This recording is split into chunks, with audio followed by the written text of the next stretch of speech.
Hello everyone, Alex the RC Freak here, coming at you with another video on the Scx10 two-speed transmission. I got the 2-speed gears from Extra Speed RC. I got them off eBay. I've been having a little bit of issues with it shifting into high gear. It shifts into low gear okay. So let me just show you here. This is the gear set. So this would be high gear, this is low gear. Usually it won't shift enough and it'll just spin. It'll just kind of like if you look at it, kind of, let me give you a close up here. Let it focus. But if you see these little empty teeth right in there, those little empty spots right in there, this thing will just barely catch it and it'll spin on there. I mean, just barely. So, I had to re-shim it. I had to shim the shift fork.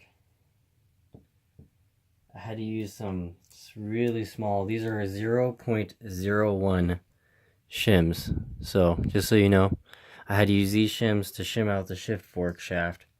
Because the shift fork right here would wiggle side to side. Now it's all tight. So, I put 4 of those shims back on the back plate of that, so it'll hopefully shift better, because when that's wiggling around, I think it would bind in there. So I'm hoping that fixes the problem. But I just kind of wanted to give you guys a little install video, or an install on showing you how to do it. So this is the big gear, goes on the back, and it has, you know, bearings on each side. These are hardened steel metal. They look like quality metal gears, but it's just, this kit, you know, it's not the best. But yeah, I put some shims on this too also. There's 6mm shaft. So I put some shims right on, I don't know if you can see it. Hold on, let me see if I can get it to focus. You can see it in the camera right there. Those are shims right there. So I put 4 of those also on the front because I had a little bit of shaft play. Bottom shaft play. So just so you know, this is how it goes together. The shift fork faces towards this gear that tones down, and that has these big slots in it. I think that helps it engage too. It has more bigger slots. But the smaller one's not like that, so I don't know. And you can even see that it's rounded off the teeth right there, kind of thing. So, but that won't affect the gear mesh at all. But yeah, this is how it's supposed to look on the bottom shaft when you do the 2-speed conversion. So I just wanted to give you guys a quick, show you guys that. And then also, in the training, if you look inside it here, my camera will focus. There's a gear inside there. Right here, this little gear, I'll take it out for you. It's full of grease, so I just don't want to try to get my camera all greasy, but this is the gear right here. So it also comes in the kit, and it's splined. See the little slight slice right there or whatever for the pin. So make sure that you have that, you know, that in there correctly. Now that goes in the top of the training case right in here. This upper gear right there. So just drop it in. What I like to do, the easiest way I found, to drop it in, stick some of that excess grease I have in the training on there.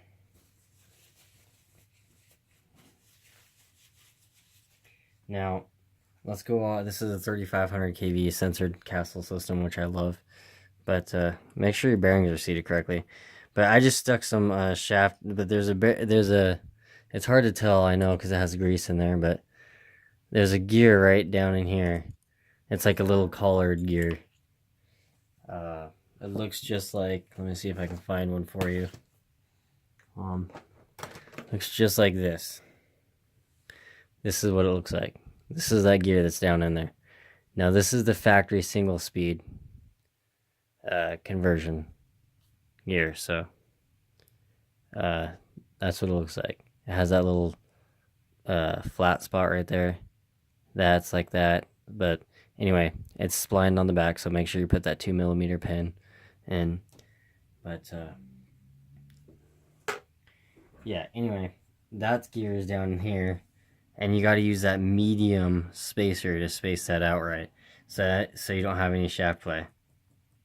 So, you know, it's a little loose in there right now because there's no front bearing on there, but also I cut one of the extra spacers that ran the training that came with the kit and made a spacer so that way the spur gear doesn't have any shaft play in it side to side, because this shaft had a lot of it. So, you know, I made a spacer for that. So I'm gonna stick the training together and see if my shimming worked. Like I say, with shims, every training is different. Every piece of plastic could be just a slightly molded differently than the other ones. So just keep that in mind when you are doing this. It's not an absolute, this shim may work for your training, it may not.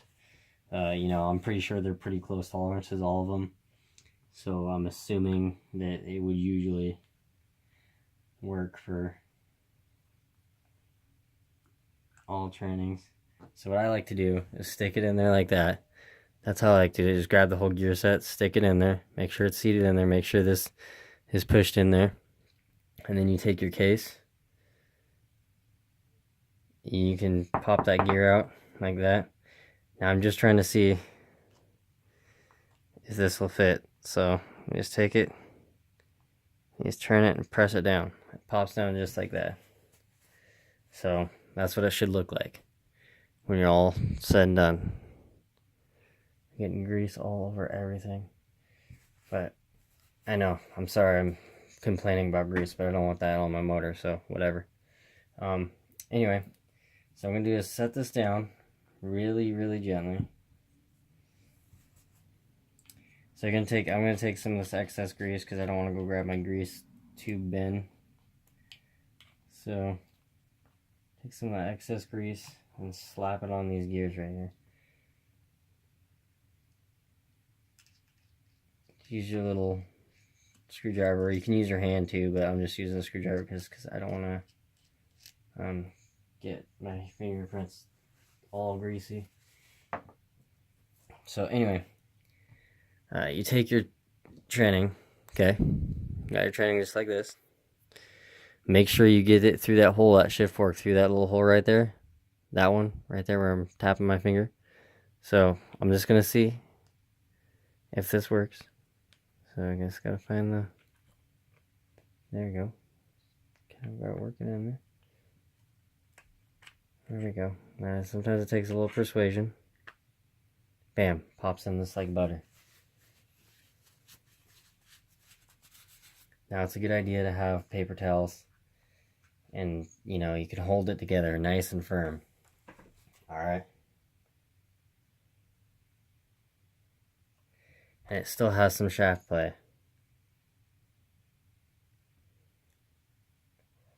So it needs probably another spacer. So another few more spacers.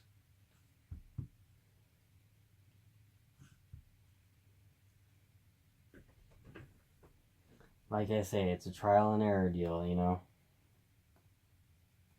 You can sometimes get it right on perfect, but it's better to, do the trial and error than to, do it too tight and then you're in a world of mess. So I'm just going to stick another 4 more spacers on there and see if that fixes it. And I'm sorry if this video may be long, but I have a feeling that somebody needs to say something about this. So I did 3 there, that's 3 more. So what I'm going to do is take this case, like I say, very gently. Very, very gently. Should pop in there like, there we go. There we go. Make sure you hold it together. firmly.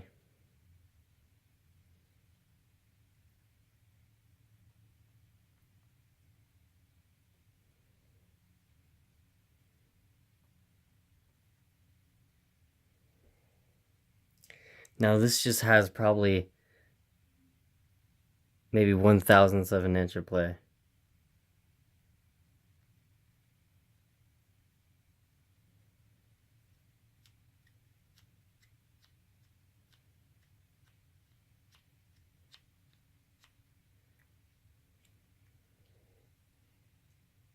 Let me see if I can get my...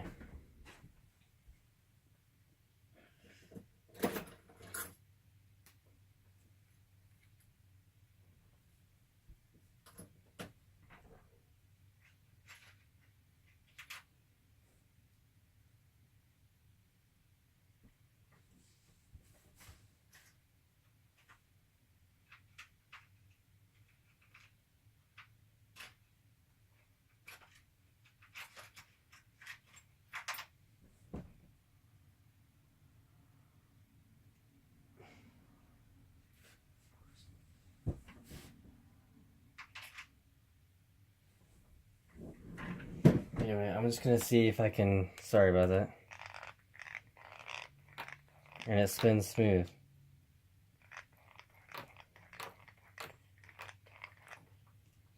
So, I'm gonna screw the training together just like this. Basically, you screw it together, there's 4 screws here, and then you gotta put the, transfer case back on. This is the transfer case. So make sure I'm gonna put a little bit more grease on those, but make sure you put a little bit of grease on those. Keep them greased up. Don't be afraid to use grease. And you should have a better shifting vehicle. So I just wanted to make this quick video just to show you guys the transmission disassembled and maybe some stuff you can do. This is the part number of the shims I used. I got this kit, or I got this package. This was a brand new unopened package. It was in my e-Revo brushless edition parts box. I got an 18-quart parts box, and it's plumb full of e-Revo, just parts and random stuff. So for the Revo. So anyway, yeah, this is the sizes. This is exactly, if I can focus here. So you can focus. There you go. But yeah, that's what that's what it is. Just want you guys to know. So yeah. All right. Thanks for watching. Alex RC Freak out. Peace.